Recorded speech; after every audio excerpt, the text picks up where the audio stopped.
There's a month left until the early screening of the final episode of the amazing Digital Circus, and like I said before, the list of countries is gradually expanding, and that's honestly great to see. Right now, the conversation around Digital Circus has kind of slowed down. However, as soon as any new info starts popping up, you'll be the first to know. I know some spoilers have come out, but I'm not going to talk about them out of respect for you. Today, I want to wrap up all the key events, leaks, and theories around Episode 9, so we're fully ready for the long-awaited finale release. I've put together everything that matters and everything that's relevant, so this video is longer than usual. Feel free to just throw this on in the background, and with that, let's get started.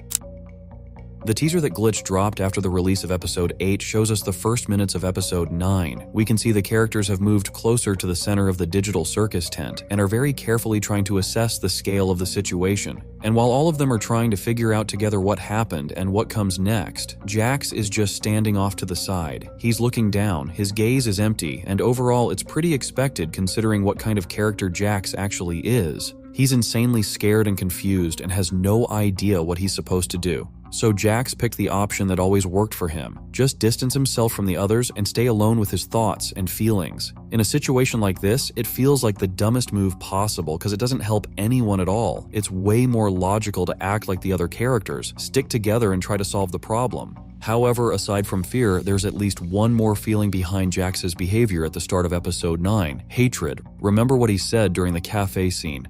You know, things were just fine here until you and Zubul came along. Nothing? Okay. Jax straight up blames Pomni and Zubul for being the reason behind all the problems in the Digital Circus. It even kind of makes sense because based on the past events in the circus and even the early episodes, you can tell they were living in conditions where Jax actually felt comfortable. He never wanted to leave the Digital Circus, at least cause of serious issues in the real world. We know Jax was a loser, and the Digital Circus was the only place that gave him at least some kind of enjoyment.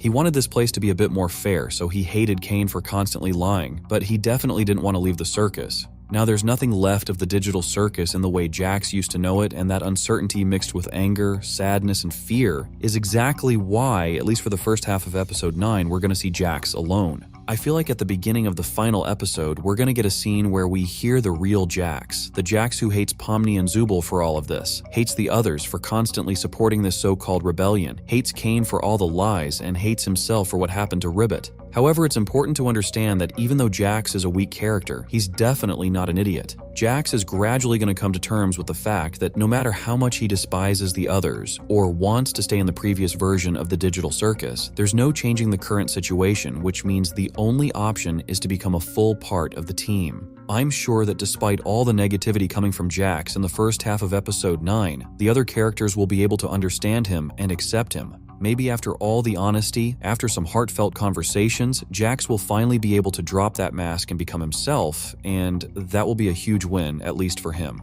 In that same teaser, we can see Pomni standing in the center, and yeah, it's a small detail, but once again, it proves that she's going to be the main driving force in trying to find a solution to the problem and maybe even escape the Digital Circus. Pomni has a couple insanely important qualities that won't let the others lose faith in a better outcome. Pomni always takes on the role of a leader. She's not afraid to take responsibility for others. She's genuinely sincere with her emotions, and at the same time, Pomni cares a lot about literally every single character. Of course, the recent events are going to throw her into complete shock and panic at first, but she'll be able to snap back to her usual state pretty quickly. We've known for a while that Pomni intuitively understands how the Digital Circus works, things some couldn't figure out for years, she learned on her very first day.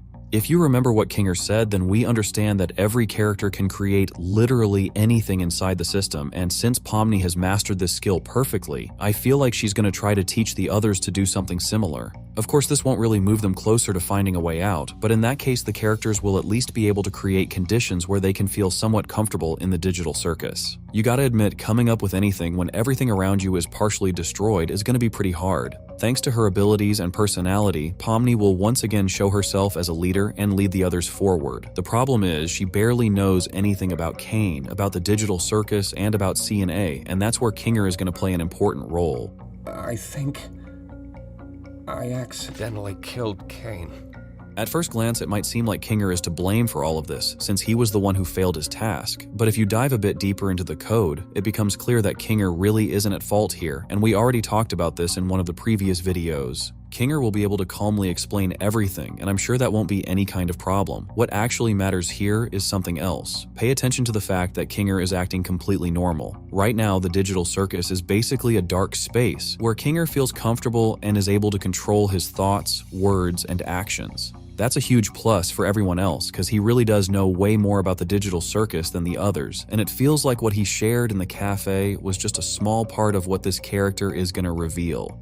Kinger knows the foundation of the code, knows how Kane works, knows where C and A might have left clues to an exit. He just needs a bit more time to remember all of it. Kinger is going to take on several important roles at once. He'll be the main kind of tool for finding a solution to the problem and a potential way out, and he'll also be the psychologist who can calm literally anyone down even in the most stressful situation. As sad as it sounds, these three characters are going to play the most important role in the final episode, while Regatha, Zubul, and Gangle and everything happening around them will unfortunately be a bit in the background. That doesn't mean they're not important or just there to fill the story. Not at all, but I feel like the show creators are going to put less focus on them than on Jax, Pomni, and Kinger. I absolutely love these characters, and there's a video coming soon where I'll break them down in detail and talk about what's going to happen to them. But today, let's quickly go over them in the context of episode 9. For a long time, Regatha seemed like a character with no serious issues, who's always positive. But the more we learned about her past, the more it became clear that her obsession with being important to someone comes from her real life.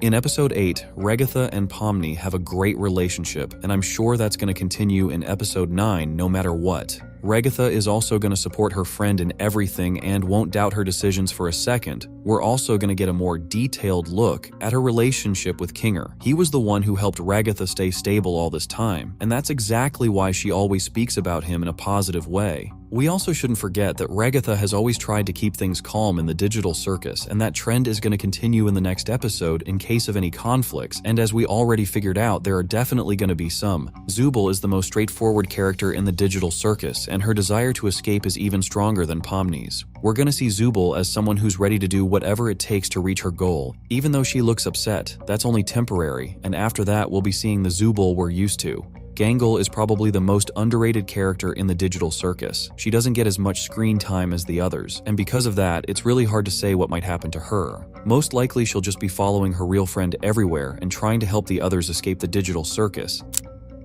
First, let's talk about Jax's mental state in the final episode. It will consist of 3 stages, and the first one is anger turning into depression. Over the last 3 episodes, Jax has gradually been revealed to us as the most depressed character. Behind the mask of a sarcastic fun guy, there's actually a fragile personality that can't accept the reality of the digital circus. He built himself a made-up world where he felt good, however, once the events started going outside of his usual worldview, everything started falling apart. Constant fear and ongoing panic attacks, the inability to accept help and support from others, all of this creates that big cocktail of internal issues.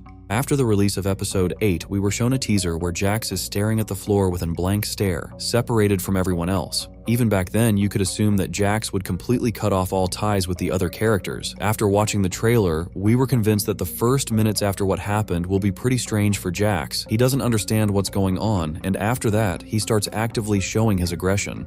The problem is that none of this is going to help either Jax or the others, and the rabbit himself understands that perfectly well. Because of his weak character, he has no choice but to fully sink into his own issues. In the first half of episode 9, Jax's depression will gradually get worse and turn into the second stage, madness. Several scenes from the trailer show us Jax from a very unusual side. His stare and behavior actually create a really unsettling feeling. An empty and insane stare, a forced smile, strange movements, all of this is the result of a severe depressive state combined with negative external factors. Jax's inability to accept help might become the key issue for this character, which will lead to the third stage, destabilization. The trailer shows that in this state, the characters will stay for a long time, which means all the previous stages of Jax's mental breakdown can actually lead to destabilization. In that case, Jax's personality will gradually start to fall apart, so to speak. None of his actions will have any rational explanation, and he'll completely lose control over himself and his mind. We've already seen all of this in Kaufmo's case, who also went from a fake cheerful guy to a completely broken personality. His room is a perfect reflection of the destabilization stage he went through, and this image directly references the scene with Jax.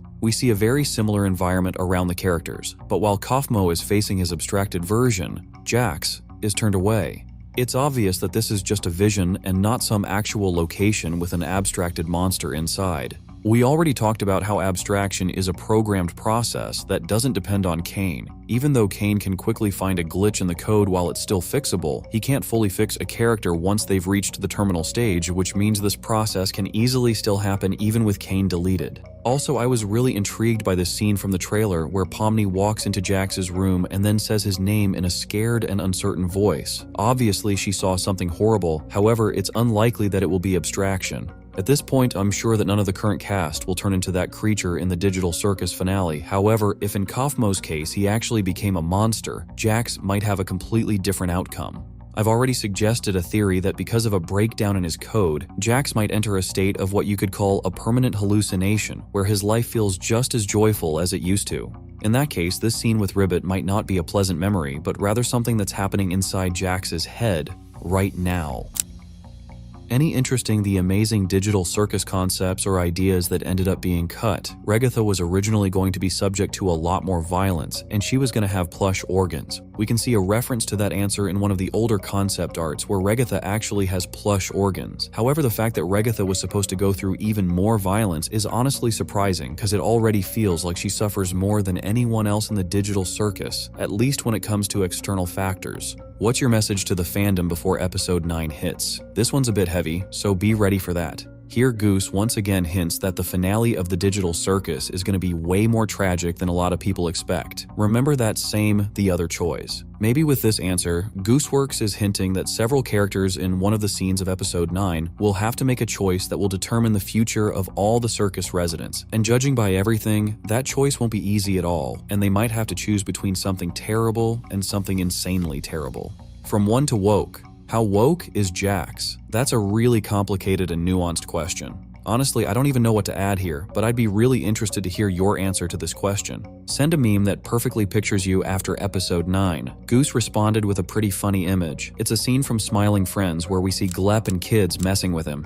Gooseworks associates herself with Glep. She's basically overwhelmed by everything related to the digital circus, while the kids represent fans who keep asking about the digital circus whenever they get the chance, trying to figure out what's going to happen next, and when something doesn't go their way, they start real drama, like what happened before the release of episode 5. Of course, this isn't about all fans, since most people were just following updates and quietly waiting for each new episode, but that insane popularity and constant pressure from the audience is what, in my opinion, made Goose genuinely tired of the digital circus. What do you personally think all the characters' names would be in the real world? All I've heard is Regatha would be Egatha and Jax is Jack, but I think those are very basic. I've known their real names from the beginning. Some people have figured out Kinger's real name. I think I've only seen one person guess Pomni's name. I think I saw someone guess Zubal's name for the wrong character, and I've seen one person guess Regatha's name, but that's all so far. This is one of the most interesting answers cause it reveals several details at once. Even though Goose didn't confirm it directly, she clearly hinted that Grant is actually Kinger's real name, while at some point someone had guessed the characters' names. But apparently it didn't really spread because a lot of people probably saw it as just another wrong theory. This answer also finally puts an end to the credibility of that so-called leak. Unfortunately, it's fake. How do you feel about people leaking frames or parts of episodes of the amazing digital circus? Nobody's ever leaked anything real except for me, so I don't care. Honestly, this is pretty obvious because all those shocking leaks people tried to pass off as the original were seen as fake by fans from the start. But there's another point here that matters more. It's clear that before episode 9 drops, we're going to see a lot more leaks being discussed in the digital circus community. Some of them will look pretty believable, like this one for example, but now we know for sure that the next wave of leaks won't have anything to do with the final episode. Looking back on the show, what are you most proud of? Every time I've hurt people. Considering how much of that we've seen throughout the 8 episodes, it's actually easy to believe Goose is proud of that. Now that we're near the end of the show's run, are there any TADC designs you would want to go back and change? I'd make Gummy Goo a little hotter. Even though this character is a side one, he still managed to stick in the hearts of pretty much every digital circus fan, and Goose herself has said many times that he's one of her favorite characters, so it's not surprising that she chose his design. What's your favorite outfit you've ever put the TADC characters in? I like putting Jax in dresses because I'm a bad person. Jax and his outfits have been a whole meme in the digital circus community for a while now, and honestly it feels like he can pull off literally anything.